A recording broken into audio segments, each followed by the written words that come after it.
Hello and welcome. If you're a subscriber, here is your shiny gold star, and today we're talking about the early versions of the Wheel of Time by Robert Jordan and how the series could have been vastly different. There may be light spoilers in this video, but I'll be as vague as possible, though I figure that most people interested in this will have already read it. If you're not familiar with it, the Wheel of Time is a massive 15-book long series of epic fantasy novels which is currently being adapted into a live-action show on Amazon Prime, with its first season having released in 2021. While it starts off kind of resembling Tolkien's Lord of the Rings, it quickly develops its own identity and unique ideas. The world of the Wheel of Time could be labeled as a medieval fantasy, but it might be more accurate to say it's a Renaissance-era fantasy. But it has plenty of familiar tropes from the genre. Swords and bows, magic wielders throwing fireballs, a powerful being known as the Dark One set on world takeover, and a chosen hero that is prophesied to either save the world or destroy it, though the typical fantasy races such as elves, dwarves, or orcs are not present. To quote Jordan in his planning stages, how many traditional fantasy elements do we have? Giants? Elves? No effing unicorns, that's for damn sure. However, some of Jordan's early visions for the series were very different from what we ended up getting in the books.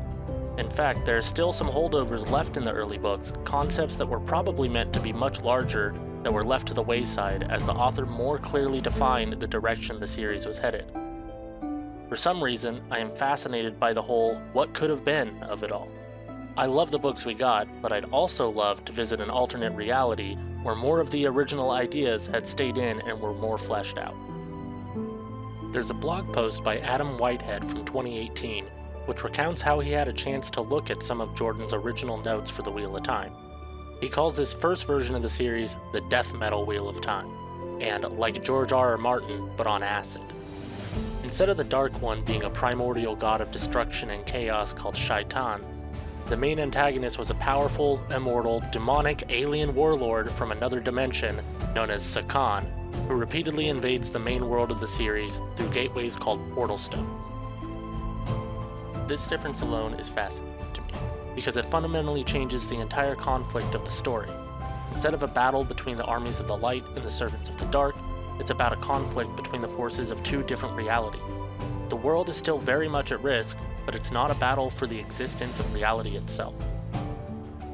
In the early notes, users of the power discover how to use portal stones, ancient cylinders with carvings that can take magic users to the location of another portal stone in our world or transport them to alternate reality.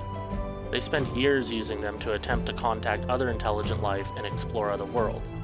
When they finally do make contact with another sentient species, they are tricked into going to a dead world while the other worlders invade our reality. This concept reminds me a little bit of something from the Witcher series, with the Wild Hunt and its leader Eredin, who are elven raiders from another world who invade via portals, searching for humans to enslave, among other things. Back with the Wheel of Time, the two ancient wars that are known as the War for Power and the Trolloc Wars were instead called the First and Second Great Wars, Sakan's two attempts at invading the world so far. His armies are half man, half demons known as the Forsaken. This name would later only apply to the generals of the main villain, rather than his armies as a whole, which became the half-beast men called Trollocs instead of being half-demons. The setting was also supposedly much more obviously a post-apocalyptic version of Earth, including our current age ending in a nuclear disaster. While it's confirmed that the world in the Wheel of Time is also post-apocalyptic Earth, it's barely hinted at or referenced.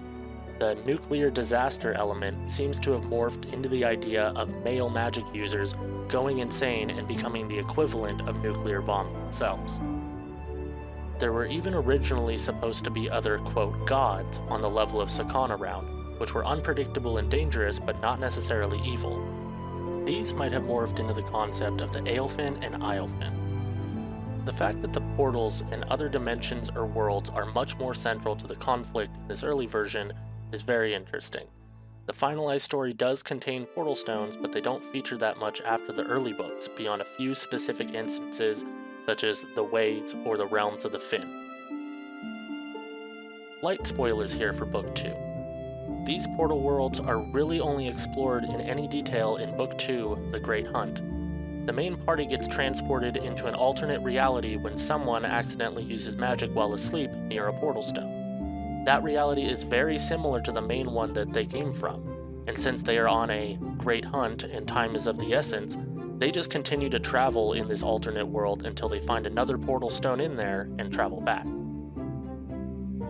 Later in that same book, they intentionally use a portal stone to travel to another one in the same reality, but in doing so, the party is subjected to experiencing multiple entire lives in different realities in a short amount of time, different versions of their own lives where there was no grand adventure and they get married, or where they die early, etc.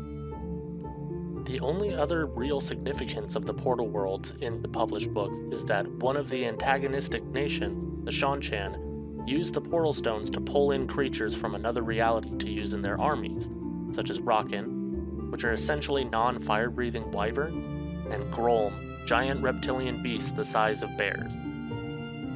This concept of traversing alternate realities in a fantasy series was also present in one of Robert Jordan's earlier books, Warrior of the Altai. This book was written in the 70s, but was only published fairly recently in 2019. You can see a lot of the early ideas that would form into the Wheel of Time here, such as only women being able to use magic, a nomadic desert culture, and a group known as Wanderers who travel from other worlds and often have very strange clothing and technology. One character is implied to be from our own world. It's a shame we didn't get to see more of the portal worlds in the finished books, but I fully understand why fleshing them out and exploring them may have been too much to add to the scope of the story. The series went from being a trilogy to 6 books, to finally winding up as 15 volumes, including the prequel, and the author passed away before it was all done. The series was finished by another author named Brandon Sanderson. It's safe to say it didn't need the added challenge of a multiverse on top of everything it had going on.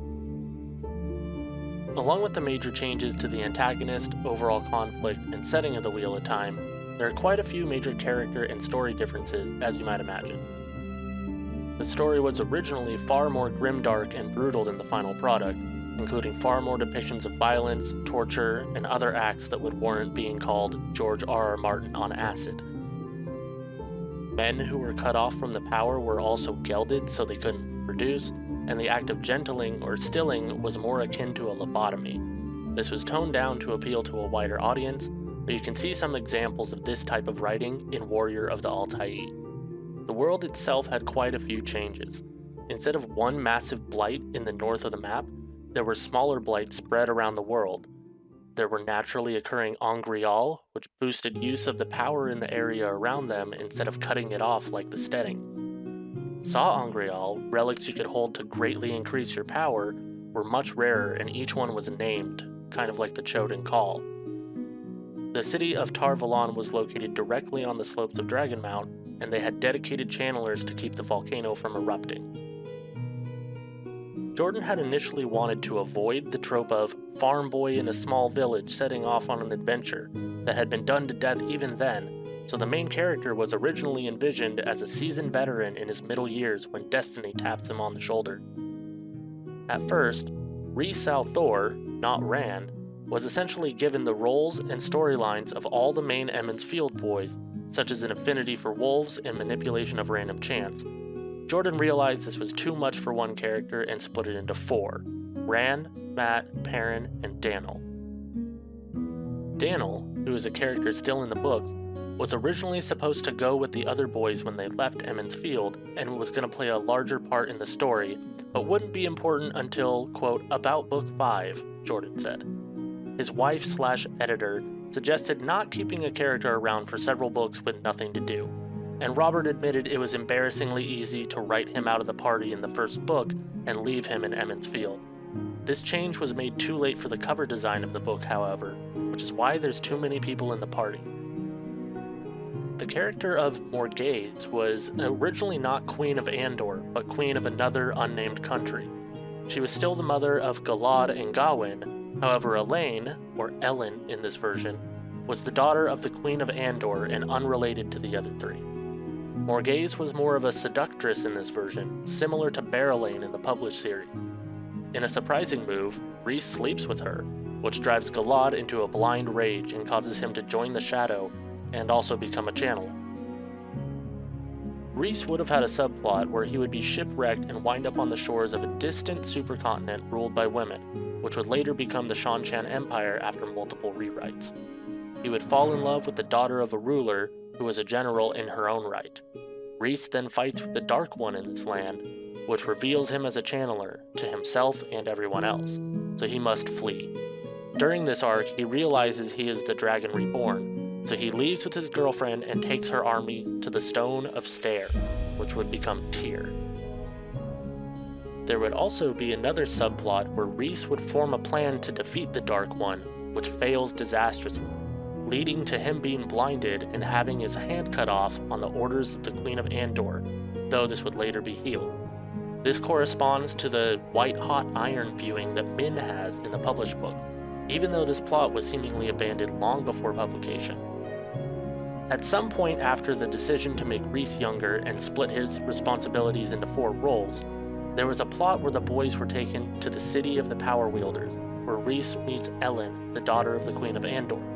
She is training to be a power wielder, introduces him to Proto-Gawain, and teaches him how to read, which is pretty nice of her. Light general spoilers here, but crucial to the plans of Sakan were servants known as Sightblinders, evil red-veiled warriors from the eastern deserts whose goal it was to hunt down the 7 eyes of the world, which are the seals preventing Sakan from reinvading Earth. This concept was split into the 7 seals on the Dark One's prison, the singular Eye of the World, and the red-veiled Aiel that finally show up in the very last book. The word Sightblinder became just another title for the Dark One himself. Eventually, the antagonist changes from an interdimensional devil ninja, as Adam calls him, and becomes the godlike Dark One we see in the series, though elements of Sakan's character can be seen in Shada Haran, the Dark One's avatar, and a certain loyal follower of the Shadow. This change came surprisingly late, however, as Jordan had already outlined the Eye of the World in many recognizable scenes, while Sakan was still the antagonist. There are quite a few other changes that were made while he was writing the first novel, which took him from 1984 to 1989. This is quite a long time for him to write a single book based on his later output, but it's clear that the first book went through quite a bit of revision and reworking before it hit shelves. He had a whole series to work at ahead of him. It's kind of like the first album from a band where they take a while to find their sound. A lot of the other plot differences come from the fact that the Wheel of Time takes a large amount of inspiration from the stories of King Arthur, and many characters are direct parallels of Arthurian characters. There are many more changes that relate specifically to adapting the Arthurian tales to his world, but that is more diving into the real-world inspirations for the series. I do want to make a video about the real-world influences on the Wheel of Time, but for the scope of this video, I wanted to limit it just to the broad changes between the early notes and the published books. If you're interested in reading more yourself, the blog posts and forums I got this info from are linked in the description. Also, if you like the map of the world of the Wheel of Time that's been featured in this video, check out Nerdy Maps on Etsy or Patreon. They do fantastic maps for dozens of fantasy worlds and are available in print to hang up on your wall. They're not a sponsor, they were just nice enough to let me use the map in this video. I want to give a big shout out to Daniel Greene, a YouTuber who started out making Wheel of Time videos and has now grown so much and covers everything fantasy and sci-fi. I actually messaged him about this idea a few years ago, and we had a short conversation about him using it in one of his videos, but it wasn't until about a year or so later that he actually did.